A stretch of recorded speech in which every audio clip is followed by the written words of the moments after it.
தேன் மாதிரி கரைச்சு அருமையா இருக்கு, டிஃபரெண்டா இருக்கு பிரியாணி. சிக்கன் பாவத்துல உண்மையா இருக்குப்பா பிரியாணி. சூப்பர் பிரியாணி தான். என்னடா இது இவ்ளோ ஹைப் பண்றாங்கன்னு பாக்குறீங்க. நாங்க இன்னைக்கு செங்கல்பட் நிக்கா பிரியாணி கேட்டரிங் சர்வீஸ் இன்வைட் பண்ண ஒரு மேரேஜ் ஃபங்க்ஷன் தான் வந்திருக்கோம். நிஜமாவே அவங்க சர்வ் பண்ண ஃப்ரூட் கேசரியா இருக்கட்டும், இல்ல சிக்கன் தொக்கா இருக்கட்டும், ரைத்தா கத்திரிக்கா கூட கீ ஊத்தி சுட சுட அவங்க சர்வ் பண்ண சிக்கன் பிரியாணியா இருக்கட்டும், எல்லாமே டேஸ்ட் வேற மாதிரி. சாப்பிட்டவங்களோட ஜெனின் ரிவ்யூவை நீங்களே கேட்டிருப்பீங்க. டிஃபரெண்டான மசாலாவோட பீசஸ்லாம் நல்லா வெந்து வாயில வச்சோன்னே கரைஞ்சு உள்ள இறங்கிடுச்சு. பிரியாணி சர்வ் பண்ணிட்டு கீ ஊத்துற கான்செப்ட் ரொம்ப புதுசா இருந்துச்சு. அண்ட் அது டேஸ்ட் நல்லா என்ஹான்ஸ் பண்ணுச்சு.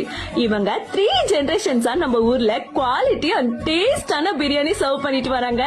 10 பேருக்கோ இல்ல 1000 பேருக்கோ இவங்க இதே குவாலிட்டி அண்ட் டேஸ்டோட தான் சர்வ் பண்ணுவாங்க. சோ உங்க வீட்டு விசேஷத்துக்கு கண்டிப்பா நம்ம